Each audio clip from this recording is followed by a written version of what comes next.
Nós vamos falar da história dos cachorros agora.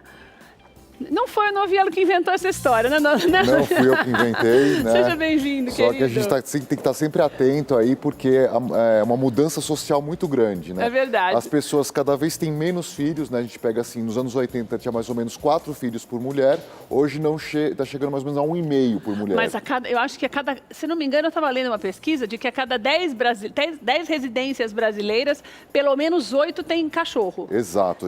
Gato também, né? Mas é mais cachorro, né, que dá esse trabalho. Esse problema, né, Noviello? Registrados. A gente tem 52 milhões de cachorros, 22 milhões de gatos. Isso sem contar esses animais que estão em situação de rua, etc. Então, o número de animais, cachorros e gatos que tem no Brasil é muito grande. É a segunda maior população de pets do mundo. A primeira é a França? China. China? Ah, porque tem um número muito maior de pessoas. Sim. Quer dizer que, na verdade, então, nós estamos praticamente na frente. Sim. Porque temos um número de habitantes infinitamente menor que o da China. Exato. Gente, olha, e você pensa que parece brincadeira, você viu, a gente falava com a Bispa Sônia também, mas é verdade, até quando nós falávamos sobre isso, uma pessoa falou assim, eu quando separei, levei o meu cachorro embora. Só que não é tão simples assim, pode dar problema. Não é tão simples assim. O que Tá na lei? A lei ainda não está regulamentada. Então, assim, os juízes estão interpretando essa lei de uma forma diferente. Mas já pode se entrar na justiça para requerer Sim, os direitos. Teve uma decisão agora em abril, porque o Superior Tribunal de Justiça, lá em Brasília, definiu a questão de uma guarda compartilhada, né, que deu direito a visitas para aquele cônjuge que saiu do domicílio. A ex-companheira ficou com uma cachorrinha Yorkshire, né, na casa dela e semanalmente ele visitava esse animal. Então já deu direito a visitas de guarda compartilhada. Mas daí já não é compartilhada. Não é compartilhada. Mas a compartilhada, né, quando fica, por exemplo, uma semana na casa de um, outra semana na casa de outro, não é isso igual a compartilhada de filho? Alternada. Ah, essa é alternada? Isso é a guarda alternada, que não é permitida para crianças, mas é permitida para animais. Que acaba sendo uma vantagem, porque muitas vezes a pessoa vai viajar, não tem com quem deixar o animal, etc., liga para o ex-marido, liga para a ex-mulher e fala assim, então, vou fazer uma viagem, nesse momento você pode ficar com a guarda do animal, que é compartilhada no caso, mas alterna o domicílio do animal. Agora, por exemplo, você falou assim, vai ficar na casa da mãe, entre aspas, né? E o pai vai visitar no final de semana o cãozinho. Até porque tem gente que chama de filho mesmo, né? Sim, sim. Daí, e se a pessoa que sai da casa quer ficar com o cão? Pode ficar, pode levar para passear, pode ficar alguns dias. Se quer que vá morar com ele, tem que entrar na justiça? Tem que entrar na justiça. Para ficar com a guarda, né, tem que definir um regime de guarda, se vai ser alternada, compartilhada ou isoladamente de um só. Se a pessoa tiver com algum problema, alguma briga, alguma disputa em relação a esse animal, tem que entrar na justiça. Porque pode haver algum caso, por exemplo, que a mulher quer ficar morando ali com o animal e o marido, o ex-marido, quer levar o animal para morar com ele. Sim. Daí isso você tem que entrar na justiça e o juiz é quem decide quem pode ficar mais, quem pode ficar com a guarda. Regulamentar essa questão? Então vamos imaginar que, agora vamos voltar naquilo que você tinha falado. Então, por exemplo, a pessoa tem a guarda, daí é igual visitar a criança. No final de semana vai lá, fica o final de semana, pega de manhã e devolve domingo à noite, como que é? Sim, pode ser feito dessa forma, né? De final de semana sim ou não. Recolhe o animal na sexta-feira à noite, devolve no domingo à noite, por exemplo, né? Fica aqueles 2 dias com o animal, né? Pode ser feito dessa forma, pode ser feito dessa forma alternada, ficar um mês na casa de um mês na casa de outro. Como o animal não tem escola, não tem uma rotina não tão complicada como uma criança, pode ser implantada a guarda alternada. Tá. Então, existe essa possibilidade. Noviello, e daí com o negócio de sustentar? Dinheiro tem que ter pagamento de pensão? Então, a pensão, o termo pensão não é adequado, porque a pensão alimentícia ela só é devida a humanos.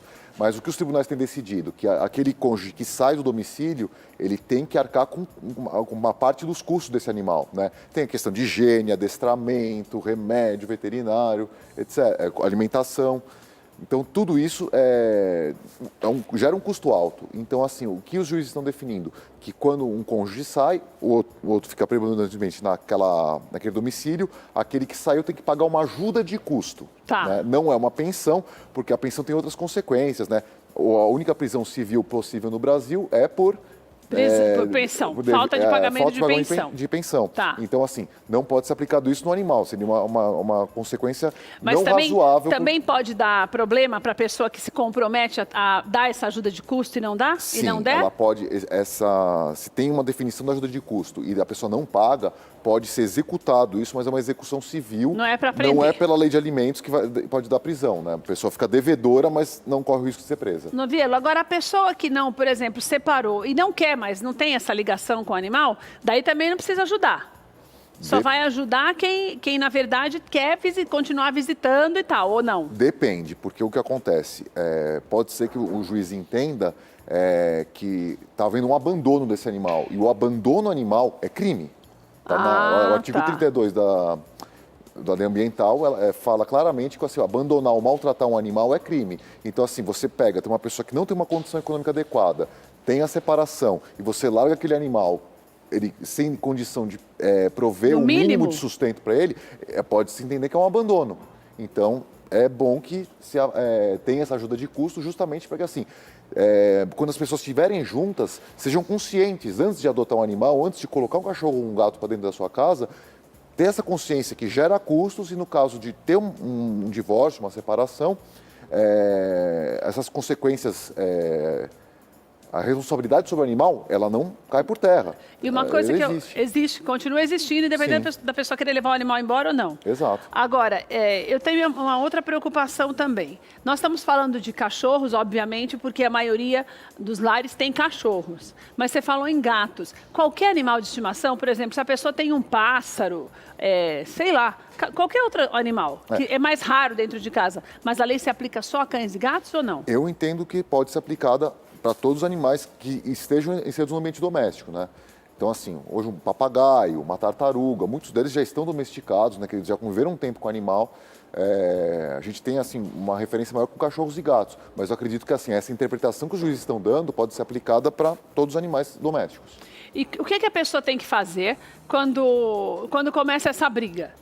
Tem que procurar a justiça? Os dois procuram a justiça? Ou cada um procura o seu advogado, como quando numa separação? Não, assim, na separação, pode ser que seja feita uma separação de uma forma consensual e já define, né, nessa separação como é que vai ser o regime. Então, num primeiro momento, no momento que está sendo feita a separação, já se define. Caso exista alguma divergência, melhor cada um procurar seu advogado, né? A pessoa que está se sentindo seu direito tolhido procura um advogado, entra com uma ação e a outra pessoa tem todo o direito de contestar. Né, o Brasil vive uma democracia, tem um devido processo legal, cada um tem direito a argumentar da forma que acha mais conveniente. Mas é muito importante que, assim, tudo isso já seja conversado no momento da constância do casamento. Né? Então, assim, já define, olha, vamos adotar um cachorrinho? Ok. Tá, e caso nós se separamos? Como é que vai ficar? Não, eu saio, mas pago um custo. Não, você fica com o cachorro. Não, eu fico com o cachorro. Tal. Já começa a definir isso antes, para evitar que exista um problema lá na frente. Olha, é muito importante, quero agradecer a Noviello por estar aqui com a gente hoje. Algumas pessoas acham engraçado, parecem bobagem, mas é porque é engraçado mesmo, você imaginar que se chega a esse ponto, a falta de conversação entre as pessoas. Mas é importante que você entenda que um animalzinho dá realmente processos graves e você arca com as consequências, como o doutor Noviello explicou, quando você o abandona.